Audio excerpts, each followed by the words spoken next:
Yuki-onna.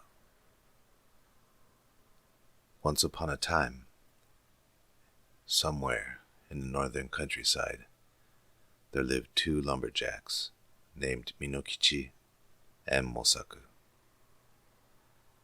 Since Minokichi was still young, he served as an apprentice under the old Mosaku. The two always took a ferry boat across the river to cut down trees in a distant forest. It was a winter day.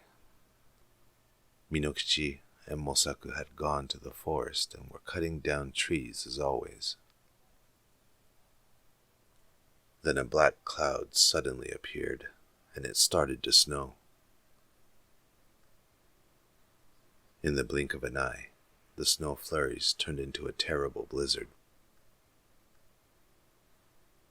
The two had no choice but to stop working and started walking home.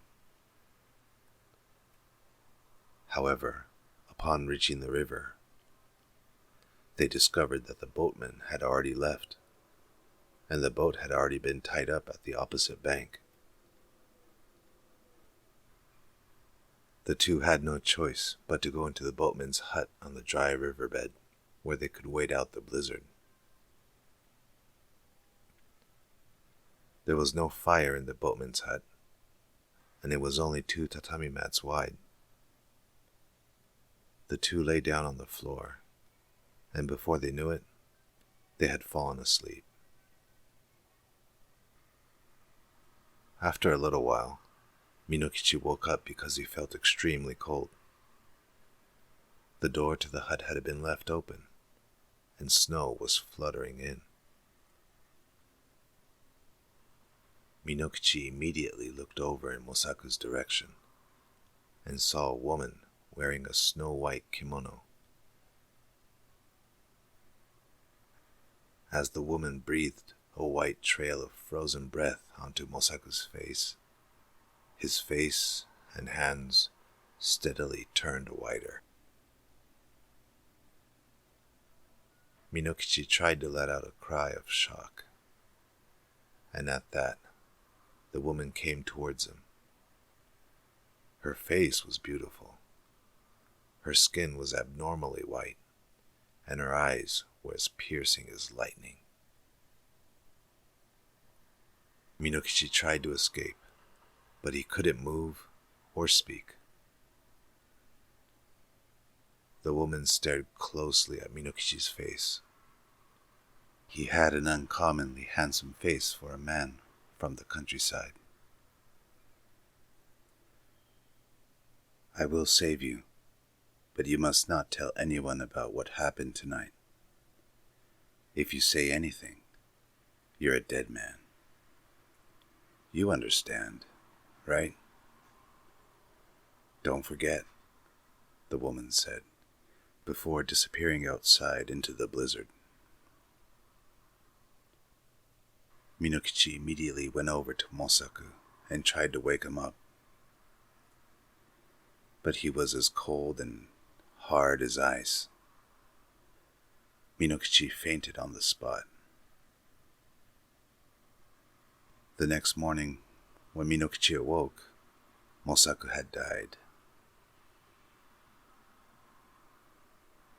About a year after that, one day, when Minokichi was riding the ferry boat on his way home from the forest, a beautiful young woman with a white complexion was there. When Minokichi got off the boat, he struck up a conversation with the young woman. She had lost her parents and was in trouble, and said that she was on the way to go to the capital to look for work and a place to live. Minokichi felt bad for her and allowed the woman to stay at his house. Her name was Oyuki.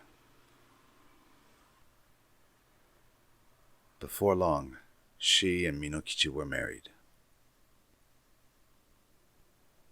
Oyuki took great care of Minokichi's mother, and she gave birth to 10 children, one after another. One evening, Oyuki put the children to sleep like always, and then began her needlework. As Minokichi absent-mindedly stared at Oyuki's face, he remembered the woman with the white kimono, who he had seen in the boatman's hut long ago. "Hey, Oyuki," he said. "A long time ago, I met a woman who was beautiful like you. Her complexion was incredibly white like yours. This was when I was staying in the boatman's hut during a blizzard. I often thought it was a dream, but because Mosaka was killed, she must have been the snow woman, as I suspected." Oyuki suddenly looked at Minokichi with a terrifying look in her eyes and said, "That woman was me. I told you not to tell anyone, but you broke your promise. Even so, I won't kill you. But in return, please take care of our children for me." As she left him with these words, her body turned into a white mist and floated out from the small window near the ceiling.